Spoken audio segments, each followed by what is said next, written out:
Hallo, mein lieber Zwilling und natürlich auch ein großes Hallo an alle anderen, die eingeschaltet haben. Lieber Zwilling, das ist jetzt der zweite Versuch. Ich habe ja gestern schon ein Video hochgeladen, aber irgendwie ist der Ton verschwunden. Keine Ahnung, wie das passiert ist. Leider hatte ich keine Sicherung mehr, weil ich lade das immer hoch und dann lösche ich es auf meinem Computer. Und somit konnte ich es gar nicht mehr hochladen. Darum machen wir einfach die Legung neu. Sehen wir das mal als Zeichen, dass da vielleicht noch mehr Informationen kommen wollen oder vielleicht eben noch ein bisschen andere Informationen. Lieber Zwilling, heute geht es um eine Speziallegung und zwar schauen wir uns heute den Aszendenten im Sternzeichen Zwillinge an. Also heute geht es vor allem um Transformation. Das heißt, der Aszendenten ist oder steht für deinen inneren Seelenweg, für deine inneren Lebensaufgaben. Wir haben äußere Pläne und auch innere Pläne, wie zum Beispiel deine Berufung finden, gehört zum äußeren Seelenplan, ist auch eigentlich verankert und gehört auch eigentlich zu unserer Aufgabe, dass wir uns dem annehmen. Und dann gibt es auch noch diese innere Reise, die wir annehmen dürfen, so ein bisschen mehr auf der Seelenebene, was möchte die Seele so ein bisschen erfahren. Und dazu gehört zum Beispiel eben auch der Aszendent dazu. Und darum schauen wir uns heute den Aszendenten an im Sternzeichen Zwillinge. Was ist wichtig für dich zurzeit zu wissen für deine persönliche Seelenreise? Wo sind mögliche Blockaden? Wo darfst du hinschauen? Und eben wie gesagt, ich finde es ein ganz wichtiges Thema, weil das wird oft nicht angeschaut, weil die innere Seelenreise, wenn du das nicht annimmst, das spiegelt sich dir im Alltag wieder. Also es kann sein, dass sich das dann beim Thema Liebe zeigt, beim Thema Geld, beim Thema Arbeit. Also wenn du deine inneren Themen nicht angehst, dann wird sich das eben im Außen zeigen. Und darum finde ich das Thema eben ganz spannend. Ist vielleicht etwas anders als gewöhnlich, aber schauen wir mal rein. Lieber Zwilling, wie immer, denk daran, das ist eine allgemeine Legung, das heißt, nicht jede Botschaft wird für dich sein, wahrscheinlich. Ist auch völlig in Ordnung. Nimm nur das an, was zu dir gehört und biege nichts zurecht. Ja, lieber Zwilling, bist du bereit? Dann schauen wir mal rein. Was ist aktuell? Das ist ja eine Momentaufnahme. Sehr wichtig für dich. Lieber Zwilling, wo darfst du hinschauen bezüglich deinem Weg, deinem Seelenplan, deinen inneren Themen? Wo darfst du mehr hinschauen? Was darfst du dir zu Herzen nehmen? Wir haben die Chance und Befreiung aus der Stagnation. Also die Karten sagen dir ganz, ganz klar, hey, lieber Zwilling, du hast die Chance, dich aus einer Stagnation zu befreien, wenn du es wirklich möchtest und du vielleicht auch in die Veränderung gehst. Also hier kommt eine Chance, die dich dabei unterstützt, dich aus einer Art entweder Hamsterrad, es kann ja auch ein gedankliches Hamsterrad sein, oder? Es muss ja nicht unbedingt im Außen sein, dich zu befreien. Was hilft dir, dich zu befreien? Und es kommt eine Chance auf dich zu, aber du musst die Initiative ergreifen und die Chance annehmen. Losgehen. Und die Chance können vielleicht Informationen sein, das können auch Eingebungen sein, das können Begegnungen sein, Gespräche, Wendungen oder Chancen haben verschiedene Arten, sich in unserem Leben zu präsentieren. Aber die Karte möchte einfach, dass du ganz genau hinschaust, dass dort, wo du dich gerade so ein bisschen wie gefangen fühlst in deinem Leben oder wo du merkst, bei diesem Thema drehe ich mich irgendwie im Kreis oder komme ich wie nicht vorwärts, zu diesem Thema kommt eine Chance. Also schau genau hin, die Chance hilft dir eben Stagnation oder warum bist du in dieser Stagnation vielleicht auch zu erkennen. Schauen wir mal, was ist denn dein Hauptthema, lieber Zwilling? Ich bin übrigens auch im Aszendenten Zwilling. Aus dem Sternzeichen bin ich Wassermann und im Aszendenten bin ich Zwilling. Und ja, wir sind ja das Sternzeichen im Spirituellen sagt man auch, der Zwilling ist auch der Bote Gottes oder der Bote des Universums. Also die haben Begabung auch, um Botschaften zu empfangen, also im Bereich Channeling, manchmal auch im Bereich eben Kommunikation, Lehren, Schreiben, einfach so als Information, falls dich das interessiert. Schauen wir mal, was ist denn dein Hauptthema? Der Turm. Etwas kracht in sich zusammen oder es wird dir irgendwie etwas aufgezeigt, was nicht entweder nicht also beständig ist oder etwas, was nicht für die Ewigkeit ist, oder weil es ist wie noch zu instabil. Etwas scheint hier noch ein bisschen instabil zu sein. Denk daran, das muss nicht unbedingt etwas im Außen sein. Es können auch innere Themen sein, wie zum Beispiel das Thema an sich Glauben, oder? Aber hier, es kann sein, dass die Chance dir das eben zeigt, dass die Chance dir vielleicht auch etwas wegnimmt, hört sich vielleicht etwas krass an, aber es ist nicht so krass. Es ist eher wie, die Chance zeigt dir, wo ist ein Kartenhaus und kein richtiges Haus vorhanden. Also wo braucht es nur ein kleiner Stupser und dann kracht es in sich zusammen. Wo braucht es mehr Basis, mehr ein Fundament? Oder vielleicht kann es auch sein, dass du, je nachdem, was du für ein Thema hast, dass du das Thema vielleicht am falschen Ort oder den falschen Ansatz hast, wie du das angehst, dass dort wie keine Substanz ist oder kein Halt. Und der Turmmoment zeigt dir das auf, damit du eben weißt, was Sache ist, damit du weißt, aha, ich muss vielleicht mein Traumleben anders erschaffen oder woanders erschaffen oder mit jemand anderem erschaffen, was auch immer das heißt. Ich sehe aber auch, obwohl eigentlich klar ist, was nicht so solide ist, kann sein, dass du dennoch am Zweifeln bist, aber hab da mehr Vertrauen, was dir das Universum zeigt. Also hab da wirklich mehr Vertrauen. Schauen wir mal, der Turm. Irgendetwas darf wie mehr Basis bekommen oder der Turm zeigt so meistens auf, etwas darf wie neu errichtet werden, neu angegangen werden. Und ich sehe, dass das einem schwer fällt, weil man vielleicht sehr viel Zeit in etwas investiert hat.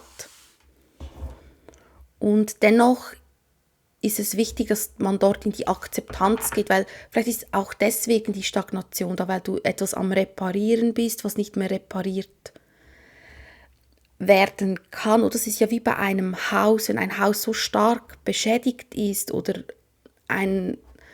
es steht auf einem falschen Boden, der Boden sinkt in sich hinein, da kann man selten noch irgendwie etwas herumbasteln, sage ich jetzt ganz grob, sondern man muss vielleicht das komplette Haus oder fast das komplette Haus also niederreißen und von Grund auf etwas Neues erbauen oder so wie dieses Grundsäulen neu setzen. Es kann auch um das gehen, die Grundsäulen.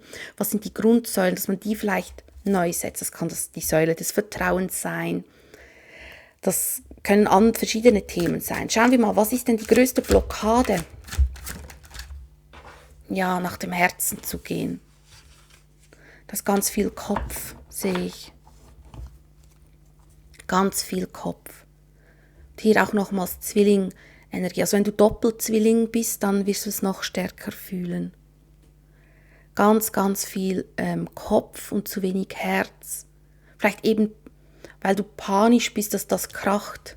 Weil du fühlst, dass etwas nicht so fest ist.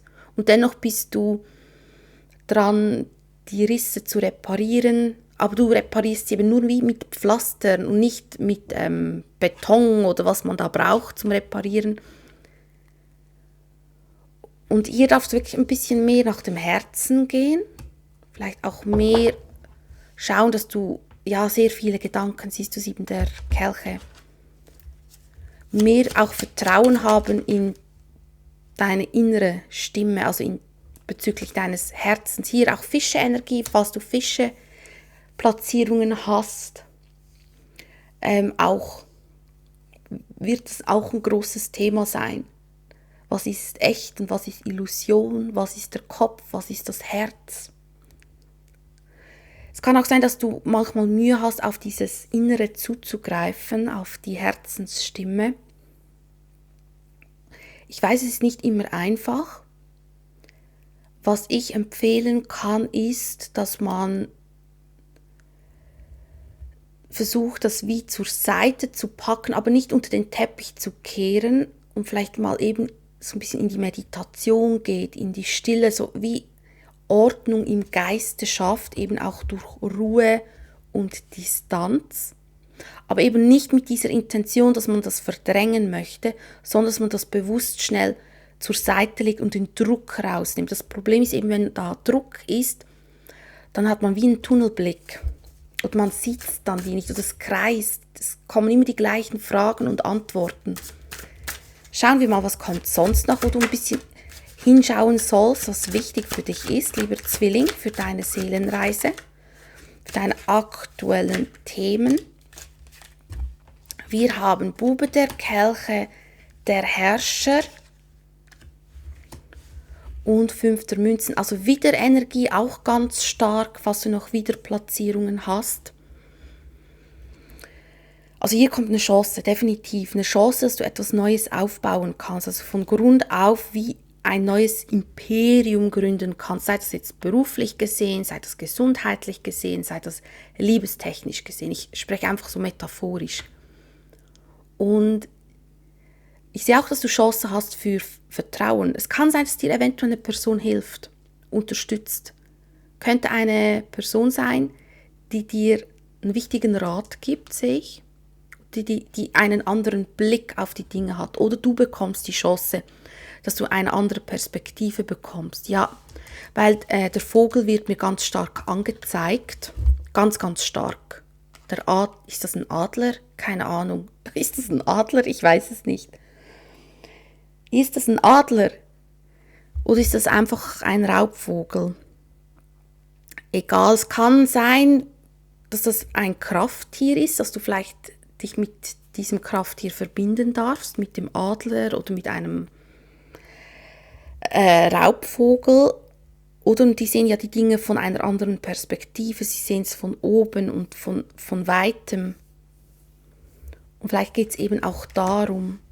Ich sehe aber hier, dass wieder, die ist diese Mangelenergie. Schauen wir mal. Bube der Kelche, Zwilling.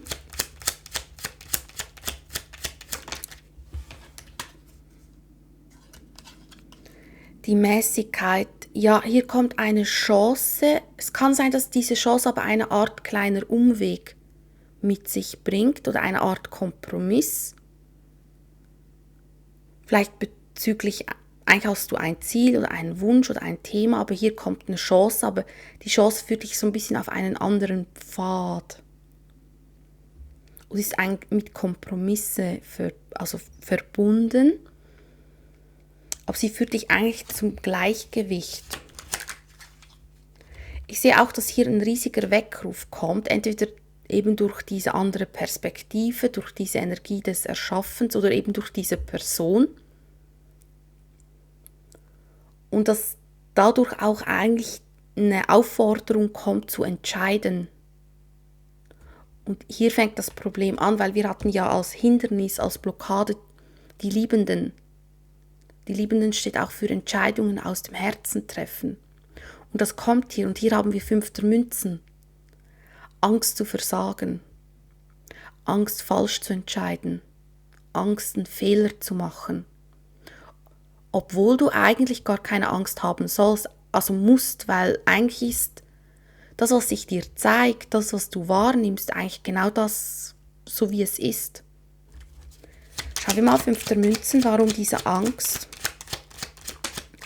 Ein bisschen Angst zu scheitern. Ja, hier, schau mal, Justice, Angst, etwas loszulassen oder sich von etwas zu trennen oder eben zu entscheiden. 5 der Münzen. 8 der Münzen.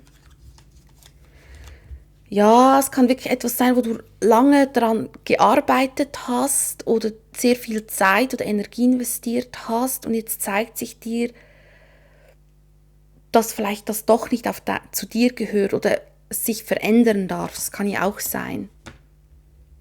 dein Gefühl bestätigt es dir eigentlich. Und hier braucht es einfach so ein bisschen Mut und Akzeptanz. Wollen wir noch eine Karte nehmen? Komm, wir nehmen noch eine. Ja, hier kommt die Stagnation. Also die Chance, dass du in eine Stagnation kommst bei einem Thema ist, muss ich ganz ehrlich sagen, ist schon sehr groß. Es kann sein, dass du dich irgendwo im Kreis drehst, weil dort wie eine fehlende Akzeptanz ist, dass das jetzt losgelassen werden darf. Oder es anders sein darf. Das kann ja auch sein. Und der Gehängte fordert dich eigentlich immer wieder darauf auf, was ist dein tiefster Wunsch im Leben. Und zwar jetzt, dein tiefster Wunsch jetzt. Deine große Endvision. Und wirklich, es ist ein Wunsch, was, wenn du jetzt zum Beispiel sagst, mein Wunsch ist, mit Herr oder Frau XY zusammenzukommen, dann hast du das nicht verstanden, was ich meine. Es geht um den übergeordneten Wunsch. Zum Beispiel, mein Wunsch ist es, wahre Liebe zu empfangen, wahre Liebe zu fühlen, wahre Liebe zu leben. Das ist eine Vision. Das andere ist keine Vision. Das andere ist eher sind nicht Selbstthemen, Abhängigkeiten, Verzweiflung. Visionen sind immer so ein bisschen übergeordnete Ziele, die so rein sind. Das heißt jetzt nicht, dass das nicht rein ist, wenn du dir wünschst, mit Herr oder Frau XY zusammen zu sein, aber es ist auf eine Person fixiert und das geht nicht, weil jeder Mensch hat einen freien Willen. Das heißt, du möchtest eigentlich den freien Willen von deinem Gegenüber missachten. Und das ist nicht ganz rein. Also weißt du, was ich meine? Wenn du dir aber wünschst, ich möchte wahre Liebe empfangen und erfahren, da geht es wirklich um die wahre Liebe. Du möchtest niemanden, dann lässt du wie den Raum offen, dass Menschen, die sich auch dafür entscheiden, mit dir die wahre Liebe zu fühlen und zu leben, dass sie kommen dürfen. Aber wenn du dich nur auf eine Person zum Beispiel fixierst, machst du überall die Tür zu. Weil du möchtest eigentlich nicht Liebe, wahre Liebe empfangen, sondern du möchtest Liebe erzwingen zum Beispiel. Ich hoffe, du weißt, was ich meine. Da ein bisschen aufpassen. Das Gleiche auch beim Beruf. Also wenn du dich ganz stark auf eine Firma zum Beispiel fixierst, dann nimmst du auch wieder den freien Willen der Firma. Und einen freien Willen wegnehmen ist eigentlich schwarze Magie. Ist nicht diese Energie von Leben und Leben lassen. Und das ist eben auch fehlende Akzeptanz, oder? So ein bisschen das, überleg dir, was ist deine Grundvision. Das könnte dir vielleicht helfen und erlaube dir, dass das dein Leitfaden ist, dass das deine Wahrheit ist. Und erlaube auch ein bisschen offen zu sein, eben, dass du dich von festgefahrenen Bildern auch ein bisschen löst. Ja, hier 10. Kelche. Erlaube dir, Großes zu wollen. Erlaube dir auch Großes zu manifestieren. Da keine Zurückhaltung. Was ist denn der Rat? Ja, die Welt. Komm in deine Größe, lieber Zwilling. Komme in deiner wahren Größe an. Schließe einen Kreislauf und beginne eine neue Geschichte. Es kann sein, falls du das Thema Ausland hast, dass das eine Bestätigung ist für Ja. Muss aber nicht sein. Wo darfst du mehr den Fokus halten? Wo hast du viel zu wenig den Fokus? Hier das Gericht nochmals. Hör mehr auf deinen Impuls, was sich dir zeigt, und vertraue diesem Impuls. Ritter der Münzen, es muss noch nicht von heute auf morgen sein. Es ist okay, wenn es langsam vorwärts geht, aber dafür beständig. Also Beständigkeit ist 1000-mal wichtiger als schnell, schnell, husch, husch. Weil wenn es schnell, schnell geht, dann fehlt oft das Fundament. Also da ein bisschen aufpassen, dass du nicht ins Hetzen kommst, sondern aber auch nicht im Stillstand verweilst, sondern einfach Stück für Stück vorwärts gehst. Ja, lieber Zwilling, das waren die Karten. Ich wünsche dir alles Liebe und alles Gute und bis zum nächsten Mal. Ciao.